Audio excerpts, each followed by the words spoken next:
Pemirsa, Presiden Prabowo Subianto mengumumkan mekanisme baru penyaluran tunjangan guru ASN daerah.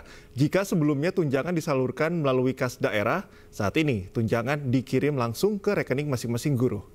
Dapat kehormatan meluncurkan mekanisme baru. Didampingi Menteri Pendidikan Dasar dan Menengah Abdul Muti, Presiden Prabowo meresmikan langsung mekanisme baru penyaluran tunjangan guru ASN daerah di Aula Kementerian Pendidikan.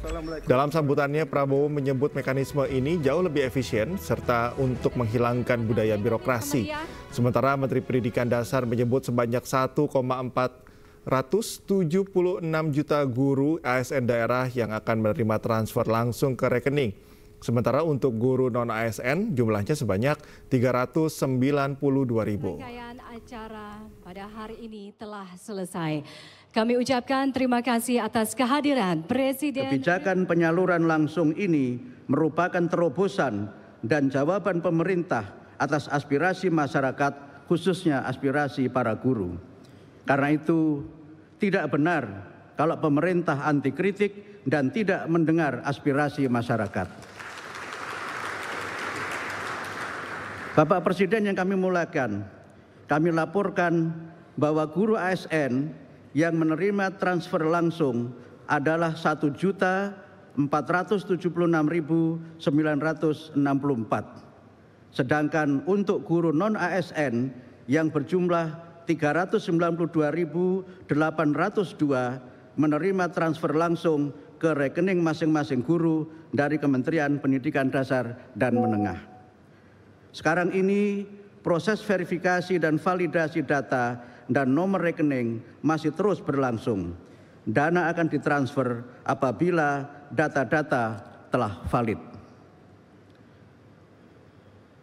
Transfer langsung di bulan Maret ini merupakan hadiah untuk para guru agar dapat merayakan Idul Fitri dengan gembira dan agar mereka dapat lebih sejahtera secara dan kemudian bekerja lebih baik dalam menunaikan tugas mencerdaskan bangsa. Saya menyambut baik inisiatif upaya peluncuran upaya mekanisme baru dengan mengirim tunjangan guru ASN daerah langsung ke rekening guru. Inilah upaya untuk mengurangi tidak efisiensi. Lama-lama untuk apa? Ditahan itu untuk apa? Iya kan? Ya.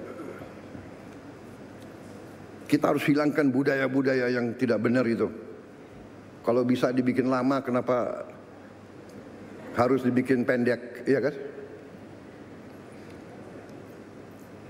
Kalau bisa susah, kenapa dibikin gampang? Budaya ini yang harus kita kikis.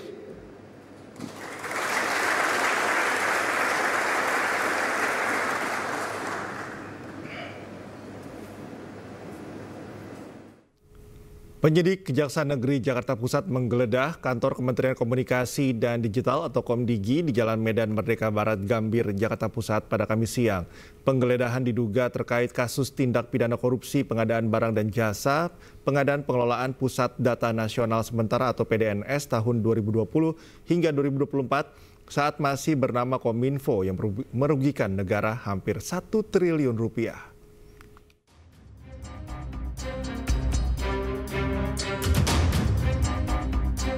Kantor Kementerian Komunikasi dan Informatika yang kini menjadi Kementerian Komunikasi dan Digital, Komdigi, Kamis siang digeledah penyidik Kejaksaan Negeri Jakarta Pusat.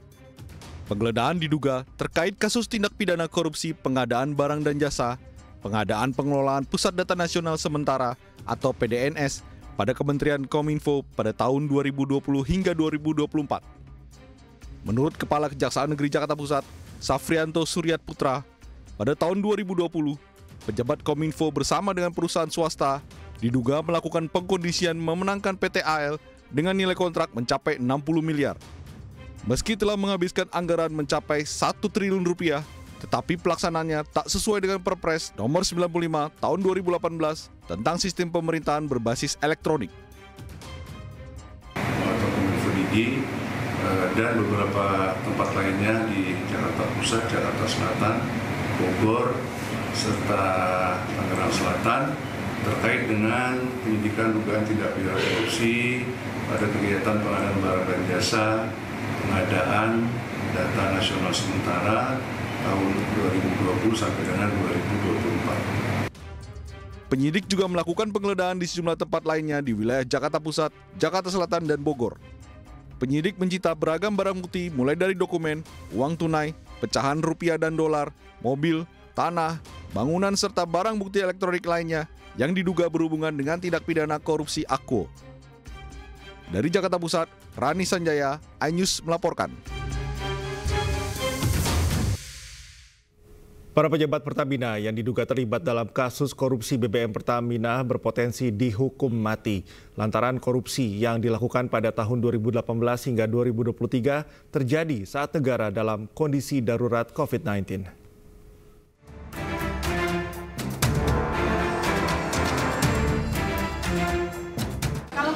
Kita bersihkan, kita tegakkan, kita akan pokoknya membela kepentingan rakyat.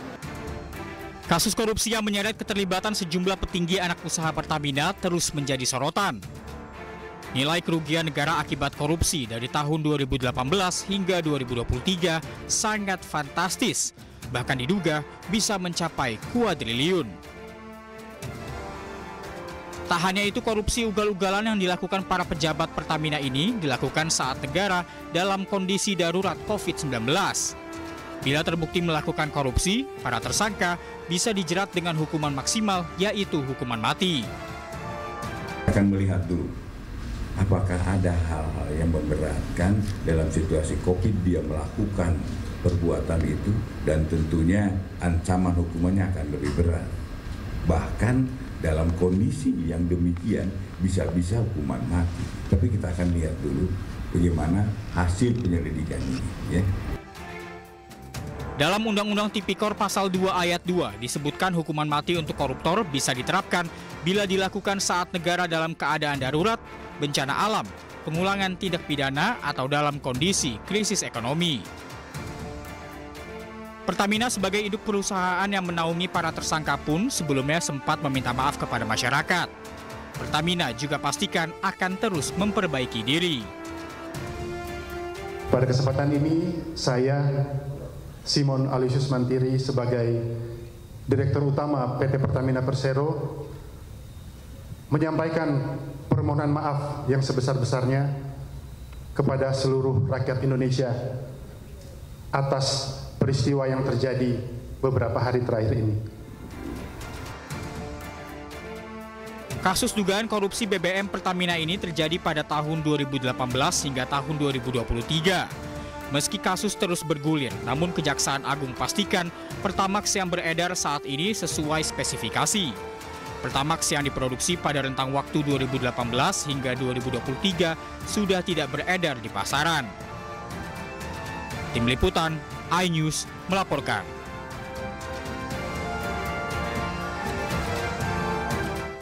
Basuki Cahayapurnama atau Ahok diperiksa Kejaksaan Agung sebagai saksi dalam kasus dugaan korupsi di Pertamina pada Kamis siang. Usai diperiksa sekitar 8 jam, akhirnya mantan Komisaris Utama Pertamina tersebut keluar dari gedung Kejaksaan dan menemui awak media. Enggak, jadi ternyata dari Kejaksaan Agung mereka punya data yang lebih banyak daripada yang saya tahu. Ibaratnya saya tahu cuma sekaki, dia tahu udah sekepala. Saya juga kaget-kaget juga. Dikasih tahu penelitian ini ada fraud apa, ada penyimpangan, transfer seperti apa, dia jelasin. Saya juga kaget-kaget. Karena kan ini kan subholding ya. Subholding kan saya nggak bisa sampai ke operasional. Saya cuma sampai memeriksa, kita tuh hanya memonitoring dari RKAP gitu loh. Nah itu kan untung rugi. Kebetulan kinerja, oh iya belum balikin. Aduh. Sorry.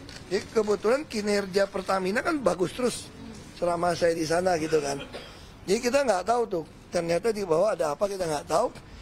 Nah jadi saya minta data, saya cuma sampaikan agenda rapat kita terekam, tercatat.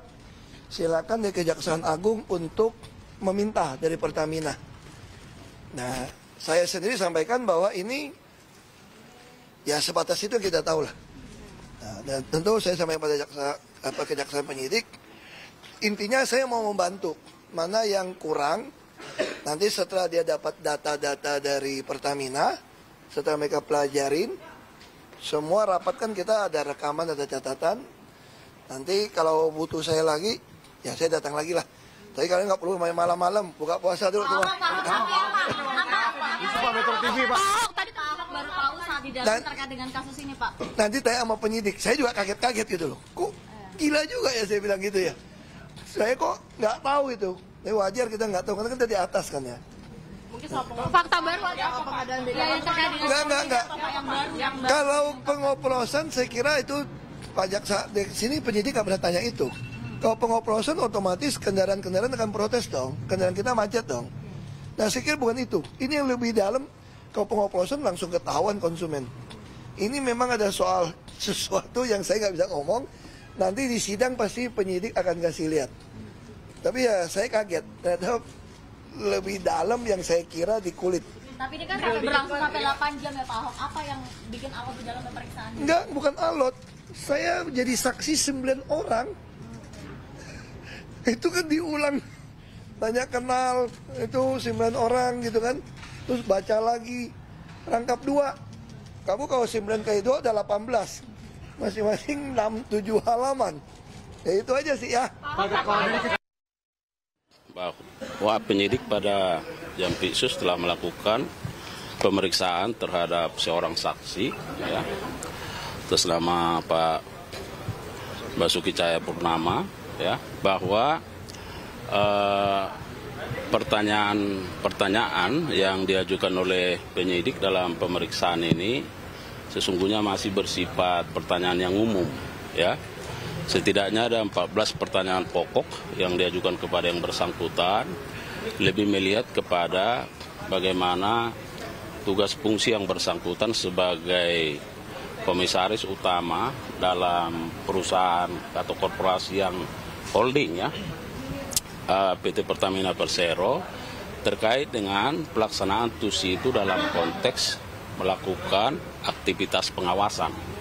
Ya, pengawasan dalam kaitan dengan importasi atau tata kelola minyak mentah dan produk kilang di subholding PT Pertamina Patraniaga. Ya kita udah sering panggil gituan lah. Sebelumnya, Kejaksaan Agung memeriksa Basuki Cahayapurnama atau Ahok sebagai saksi dalam kasus dugaan korupsi di Pertamina pada Kamis siang. Ahok tiba di gedung Kejaksaan Agung pada Kamis pagi sekitar pukul 8:30. Saat tiba, Ahok sempat menyapa wartawan dan menyatakan dirinya membawa sejumlah bukti dugaan korupsi Pertamina.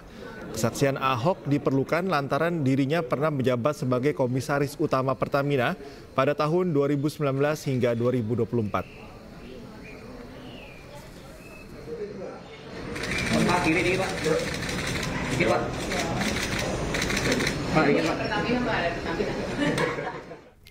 Majelis Hakim menolak nota keberatan atau eksepsi mantan Menteri Perdagangan Thomas Lembong di PN Jakarta Pusat.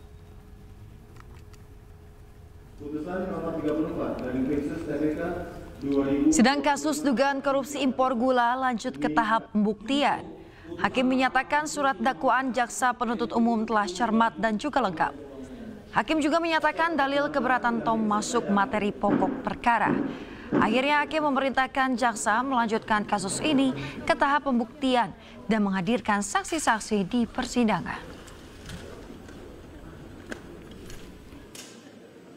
Selamat siang semuanya. Assalamualaikum. Ya, kami sangat lengkap. Kami tentunya menghormati putusan Majelis Hakim, ya, atas eksepsi yang kami ajukan, dan saya pribadi sangat berterima kasih atas kesempatan yang diberikan, juga atas tindak lanjut yang cepat oleh majelis hakim. Ya. Jadi putusan disampaikan dalam waktu yang cukup singkat, ya. 2 hari setelah tanggapan daripada jaksa penuntut. Jadi saya mengapresiasi bahwa pengadilan bergerak secara cepat dan efisien. Dan tentunya hari ini saya terutama mengapresiasi putusan majelis hakim bahwa memang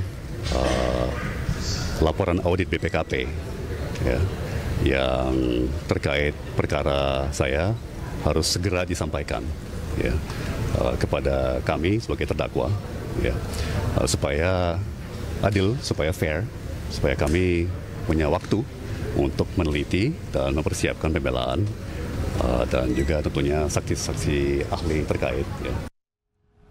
Penertiban PKL di kawasan wisata Pujasera Pantai Padang berlangsung ricuh. Informasi selengkapnya usai jeda, tetaplah bersama kami.